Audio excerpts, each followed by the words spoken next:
नए वीडियो के साथ आपका स्वागत है। हमारे चैनल दिल से डायलॉग के साथ जुड़िए और रोचक वीडियो का आनंद लीजिए। भगवान शिव के 12 ज्योतिर्लिंग देश के अलग अलग भागों में स्थित हैं। मान्यता है कि इन 12 जगहों पर शिव जी ज्योति स्वरूप में विराजमान हैं। इस वजह से इन 12 मंदिरों को ज्योतिर्लिंग कहा जाता है। 12 ज्योतिर्लिंगों में सोमनाथ, मल्लिकार्जुन, महाकालेश्वर, ओंकारेश्वर, केदारेश्वर, भीमाशंकर, विश्वेश्वर या विश्वनाथ, त्र्यंबकेश्वर, वैद्यनाथ, नागेश्वर, रामेश्वर, घुस्मेश्वर या घृष्णेश्वर शामिल हैं। इन्हें 12 ज्योतिर्लिंग के नाम से जाना जाता है। इन ज्योतिर्लिंग के दर्शन, पूजन, आराधना से भक्तों के जन्म जन्मांतर के सारे पाप समाप्त हो जाते हैं। वे भगवान शिव की कृपा के पात्र बनते हैं। जानिए सभी 12 ज्योतिर्लिंगों से जुड़ी पौराणिक कहानी हमारी खास सीरीज ज्योतिर्लिंग यात्रा में। श्री मल्लिकार्जुन आंध्र प्रदेश में कृष्णा नदी के तट पर दक्षिण का कैलाश कहे जाने वाले श्रीशैल पर्वत पर श्री मल्लिकार्जुन ज्योतिर्लिंग स्थित है।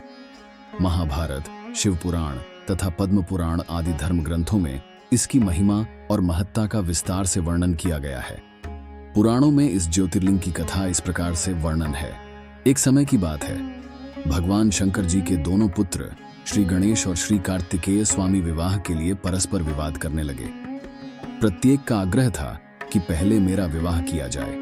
उन्हें तकरार करते देखकर भगवान शंकर और मां भवानी ने कहा, तुम लोगों में से जो पहले पूरी पृथ्वी का चक्कर लगाकर यहां वापस लौट आएगा, उसी का विवाह पहले किया जाएगा। माता पिता की यह बात सुनकर श्री कार्तिकेय स्वामी ने तो अपने वाहन मयूर पर विराजित हो तुरंत पृथ्वी प्रदक्षिणा के लिए प्रस्थान किया। लेकिन गणेश जी के लिए तो यह कार्य कठिन था। एक तो उनकी काया स्थूल थी, दूसरे उनका वाहन भी मूषक चूहा था। भला वे इस परीक्षा में स्वामी कार्तिकेय की बराबरी किस प्रकार कर पाते। लेकिन उनकी काया जितनी स्थूल थी, बुद्धि उसी के अनुपात में सूक्ष्म और तीक्ष्ण थी। उन्होंने अविलंब पृथ्वी की परिक्रमा का एक सुगम उपाय खोज निकाला। सामने बैठे माता पिता का पूजन करने के पश्चात उनकी 7 प्रदक्षिणाएं करके उन्होंने पृथ्वी प्रदक्षिणा का कार्य पूरा कर लिया। उनका यह कार्य शास्त्र अनुमोदित था।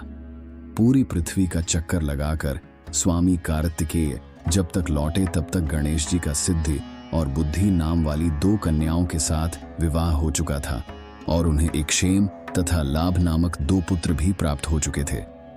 यह सब देखकर स्वामी कार्तिकेय अत्यंत रुष्ट होकर क्रौंच पर्वत पर चले गए। माता पार्वती वहां उन्हें मनाने पहुंची।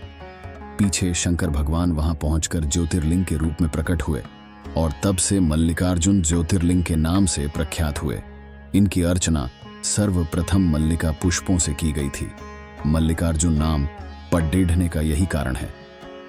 एक दूसरी कथा यह भी कही जाती है, इस शैल पर्वत के निकट किसी समय राजा चंद्रगुप्त की राजधानी थी। किसी विपत्ति विशेष के निवारणार्थ उनकी एक कन्या महल से निकलकर इस पर्वतराज के आश्रम में आकर यहाँ के गोपों के साथ रहने लगी। उस कन्या के पास एक बड्ढी ही शुभ लक्षणा सुंदर श्यामा गौ थी। उस गौ का दूध रात में कोई चोरी से दूह ले जाता था।